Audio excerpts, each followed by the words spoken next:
nan hima dhaggeeffadhaa. Obboleessa abbaa tamaam isaan laaloo jedhamu san corootoo gamaa barakallahu fiikum. Godina Jimmaa aanaa Geeraa ganda Mujee naannawa Unniisaa Madrasatu Salaam bakka jedhamutti argamna. Sheeka keenya aalima keenya guddaa Sheek Mahmad Siraaj naannawa kana keessa ija biyyaa aalima Geeraan qabdu. Hordoftoota miidiyaa Barakaa warra miidiyaa Barakaa galatooma dhuftanii nu laaltanii sagalee keenya addunyaa irratti dhageessisuudhaaf jazaakumullahu khairan isiniin jedha. Duraan dursee maqaan kiyyaa Muhammad Siraaj Muhammadii dhaloonni kiyyaa Harargee lixaa godina Ciroo aanaa gubbaa qorichaati. Gandi dhalootaa immoo ganda gartee Hasan jedhama. Qaraatii immoo gartee jalqabni kiyyaa awwala gartee dargii irraa haga dargiin dhumee hadi gartee itti galu. Dhaloonni kiyya immoo dargii irraa Hayila Sillaasee irraa waggaa 15 gartee ganan qaba. Yeroo baay'ee kan nuti agarru caalimmoonni kitaaba qaraasisanuu sheekoliin gurguddoon bakka ijoolleen quraana irraa fixetti dhaqanii eebbisiisanii galu. Har'a garuu as aanaa Geeraa keessatti waan gaarii tokko agarre, waan takka hin argamne tokko agarre. An maqaan kiyyaa Muhammad Siddiq naan jedhanii kaloonni koo aanaa Geeraati. Aanaa Geeraa kuma isaan jedhanii boleessa Riyaad Tamaam yookaan Abbaa Tamaam Laalooti. Caalimni keenya caalimni guddaan ijoollee quraanaa fixe kana fudhannee gallee kitaaba qaraasifna malee asiin fudhatanii manatti hin galtan jechuudhaan abbootii ijoollee kana waadaa galchisiisanii warra kana qofaa miti. Caalima gurguddaa warra ilmii baratee bahuudha kaaroo sheekarraa namoota baay'eetu gara kana jiran tu sin agarsiifne waan baay'ee nama gammachiisu wayiti. Inshaallah baallama biraa irratti qabannee bi'idinillah dhufnee tokko tokkoon seenaa sheekaas darasoota as jiranuu. Isinis warri miidiyaa Barakaa asitti nu argamtanii sagantaa kana akkasitti nu waraabdanii nu bashannansiiftanii nu gammachiisuu keessaniif baay'ee isin galateeffanna. Tamsaasa Islaamaa miidiyaa Barakaa badhaasa rabbiidha kan nu qabnu harkaa kirmaanii isaatii bu'ee gara dakaa. Tamsaasa Islaamaa miidiyaa Barakaa. بسم الله والحمد لله والصلاة والسلام على رسول الله وعلى آله وصحبه ومن والاه أما بعد.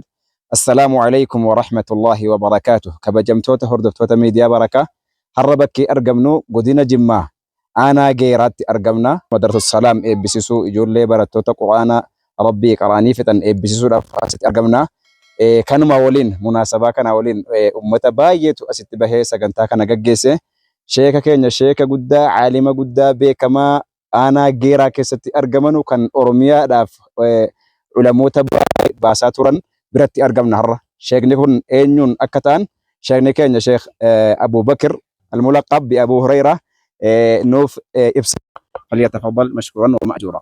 بسم الله السلام عليكم ورحمة الله وبركاته. هردفتوتا ميديا بركة وبليسا كينيا ميديا بركة duraan dursa keessa seentanii sagantaa kana hunda isaa kan xumurtan abdii guddaa isin irraa qabna. Eegasiifuu godina Jimmaa aanaa Geeraa ganda Mujee naannawa Unniisaa Madrasatu Salaam bakka jedhamutti argamna. Sheeka keenya aalima keenya guddaa Sheek Mahmad Siraaj naannawa kana keessa ija biyyaa aalima Geeraan qabdu isaantu bakka kana jira. Madrasatu Salaam kanaaf namni abbaa tahee ijoollee amma nu duubatti argitan waraqaa shaadaa isaanii kennanii ijoollee nama 26 eebbisuudhaaf abbaan Madrasatu Salaam Sheeka keenya Sheek Misbaahu Abbaa Dagaa nama anilleen quraana ijoo 30 itti kattame keessaa isaan tokkodha. Sheek Misbaahu Abbaa Dagaa affeerraa isaanii owwaachuudhaaf namni bakka kanatti nu argame aalima keenya sheeka keenya Sheek Mahmad Siraaj abbaa hadiisaa abbaa quraanaatiitu bakka kanatti nuuf argamaa jechuudha. Namni seenaa kana bal'inaan nu ibsanii sirna tarakabbii ijoollee walirraa tarakkabu akkuma isaan quraana Madrasatu Salaam sheeka keenya Sheek Misbaahu Abbaa Dagaarraa xumuranitti ilmi hadiisaa itti fufuudhaaf ammoo gara sheeka keenya Sheek Mahmad Siraaj imaluudhaaf deeman. Amma sagantaa kana bifa bareedaa fi miidhagaadhaan sheenni keenya Sheek Misbaahu Abbaa Dagaa akkatti qaraa'isanii fi nama hanga qaraa'isan dubbatanii gara sheeka keenya aalima keenya Sheek Mahmad Siraajitti nuuf dabarsan. Bismillahir Rahmanir Rahim. والصلاة والسلام على أشرف الأنبياء والمرسلين والحمد لله رب العالمين. جولي كان برسيسو داف وقا لما نتفرتيرا kanaan duratti waan as keessatti hin beekamne goonee waadaa sheeka keenya aalima raasika ta'an irraa fudhanneen bakka kana ga'uu dandeenye hadha eebba ijoollee sanaatiifis isaanuma waammannee eebbifannee jirre jechuudha. Kanaaf isinis warri miidiyaa barakaa asitti nu argamtanii sagantaa kana akkasitti nu waraabdanii nu bashannansiiftanii nu gammachiisuu keessaniif baay'ee isin galateeffannaa jechuudha. Namoonni an qaraasee jiru garuu nama 16 waggaa lamaan kana keessatti quraana akhattamanii kan jiranudha. Namni 4 as madrasa Tawfiq bakka jedhamu irraa asuma laga keenya keessatti kan argamu Sheekh Mustafaadhaan kan qaraanidha.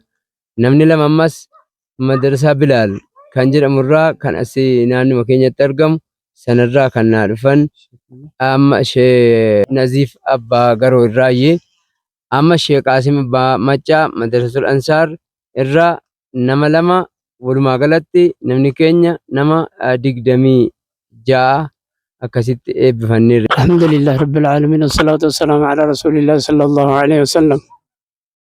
Duraan dursee maqaan kiyyaa Muhammad Siraaj Muhammadii dhaloonni kiyyaa Harargee lixaa godina Ciroo aanaa gubbaa qorichaati gandi dhalootaa immoo ganda gartee Hasan Jaamaa qaraatii immoo gartee jalqabni kiyyaa awwala gartee dargiin raaga dargiin dhumee haadin gartee itti galu dhaloonni kiyya immoo dargiirraa Hayila Sillaasee irraa waggaa 15 gartee ganan qabaa achirraa kaasee immoo hagin an gartee qaraatii jammaree bara gartee gaa sabaatti bara mandar masarataa sanirraan qaraasisuu jammaree hagin an ammoo qaraatii dhiisee oduman qaraasisuu gartee Harargetti qaraasise waggaa 7 egan as dhufe asitti immoo bara 94tiin as dhufe bara 94 irraa arrammas waggaa ji'a ramadaanaa keessa jiru kana keessatti waggaa 24 finne amma 25tti gartee galuuf deemna waggaa kana keessatti waan rabbiin gartee quwwaa ofiitiin gargaarsa isaatiin eebbifama warra gartee gaa ilmii fixee sadarkaa guddaa gahee marsaa gartee gaa jaha eebbisiifnee ammallee fuulduraaf itti deemnee eebbisiisuudhaaf akka gartee rabbiin biyya duraa nu jiraachisee abdiidha.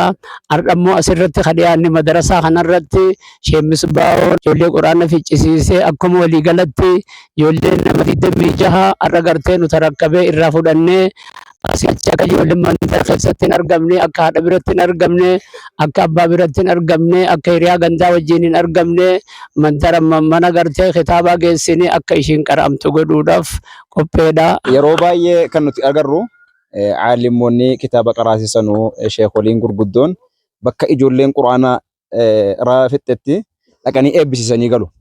Har'a garuu as aanaa geeraa keessatti waan gaarii tokko agarre waan takka hin argamne tokko agarre.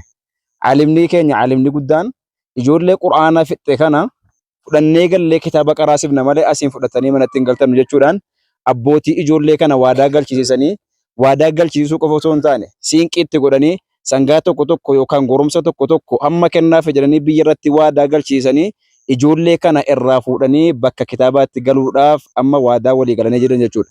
Yaa sheeka keenya ijoollee quraana fixxee kaa'ate kana fudhadheen galle jechuudhaan kanatti maaltu isin kakaase baarakallahu fiikum. Wanni gartee kanatti na kaase naannoo bara dheeraa keessatti ummanni keenya akkuma waliigalatti akka namni hundi beeku namni ijoollee quraana qaraasisee ijoollee gartee quraana ficcisiisin hin jiru. Kana hunda keessatti ijoolleen akka quraana fixxee dhiira ta'e dubartii ta'e adamsaatu jira. Adamsaan kunis gartee gawaanuma ijoollee gartee diinirraa kutuu karaa haadhatiin abbaatiin ta'e karaa gama biraatiinis wanni gartee nama shaakalu gartee danuutu jira. Ijoollee akkatti quraana fixxee affasdee bilaasha taate garreeti ijoollee akka quraana fixxee akka haadha biratti akka hin argamne godhutti nu kakaasee jira jechuudha. Baarakallahu fiikum. Jazaakumullahu khairan. Kanatti aansuudhaan nama jabaa tokko biratti argamna har'a. Daa'ii bareedaa, daa'ii beekamaa, daa'ii collee beekamaa wallahi yeroon argu baay'ee kan tole. Nan hima dhaggeeffadhaa. Obboleessa Abbaa Tamaam. Abbaa Tamaam isaan Laaloo jedhamu san.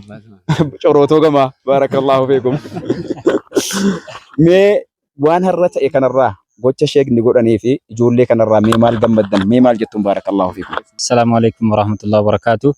Jalqaba hordoftoota miidiyaa barakaa warra miidiyaa barakaa galatoomaa dhuftanii nu laaltanii sagalee keenya addunyaa irratti dhageessisuudhaaf jazaakumullahu khairan isiniin jedha. An maqaan kiyya Muhammad Siddiq naan jedhanii kan abbaan kiyya na moggaasee Muhammad Siddiqi haati kiyya waan dhiirri dhabamee ka'ee boodarra argameef haji kootuu jettu hajiidhaan illee hafee jira. Haati kiyya hajiidhaan na waamanii maqaan kiyya lama jechuudha. Alhamdulillahi rabbil alamin. Isa kanaaf an dhaloonni koo anaa geeraati. Anaa geeraa kuma isaan jedhani boleessa Riyaad Tamaam yookaan abbaa Tamaam Laalooti.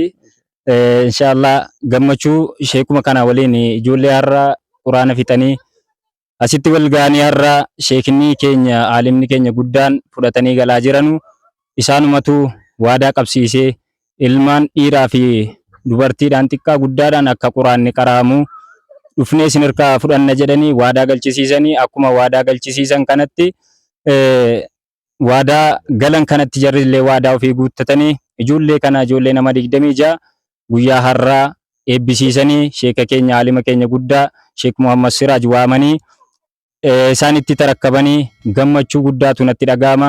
An akka kootti ummata naannoo kana ummata waadaa ofiin cabsine waadaa maqaa rabbiitiin galee waadaa isaa guuttatee ilmaansaa har'a sheeka keenya aalima keenya guddaa nama roobaa fi caama keessatti na dhukkubee kan hin jenne taa'ee ilmii barsiisaa jiru gumaachuu kenna akkasii aalima akkasiitti kennachuu isaaniitiif guddaa galatoomaa jazaakumullahu khayran isiniin jedha. An gammachuu hedduu ammana hin jedhamnetu natti dhaga'amee jira akka kootti. Barakallahu fiikum. Warra kana qofaa miti. Aalima gurguddaa warra ilmii baratee bahuudha kaaroo sheekarraa namoota baay'eetu gara kana jiran tu sin agarsiifne waan baay'ee nama gammachiisu wayiti. Inshallah baallama biraa irratti qabannee bi'idinillah dhufnee tokko tokkoon seenaa sheekaas darasoota as jiranuu aalima as jala asii bahuu deemaa jiranus walitti agarsiifna bi'idinillah. Amma dhiifama nuu godhaa isin warri daawwattoota miidiyaa barakaa isinis immoo dhiifama nuu godhaa isiniin jenna. Barakallahu fiikum. Sheekh keenya dhaamsa dhumaa xumuraa maal nuu dhaamtu? Wanni isiniif dhaamu wanni rabbiin duniyaa irratti gartee nama khallaqee faga jiraatan waan sila akhiratti gartee itti fayyadaman hojjechuudha. Ammaa'uu gartee itti jirtanii ammallee akkanumatti gartee itti jabaattanii waan gartee akhiratti isin fayyadu waan rabbii keessan birtola isinii ta'u kanarra deemtanii gabaabdumatti hordoffii kana itti fuu qabdan jeetiin isinii dhaama. Barakallahu fiikum. Wassalaamu alaikum wa rahmatullahi wa barakatuh. Allahu akbar. Allahu akbar. Allahu akbar. Allahu akbar. Allahu akbar. Allahu akbar. Allahu akbar. Allahu akbar. Allahu akbar. Allahu akbar. Tamsaasa Islaamaa miidiyaa barakaa hojiin kan kee guddaa halaala mul'ata sagalee Islaamaa mul'isuun beekamta halkanii fi guyyaa fiigdee tattaafata gaaraaf laga ceetee baadiyyaa magaalaa oliif gadi fiigda diinii kan kee jalaa jazaan kee jannata siif ta'uu kajeella.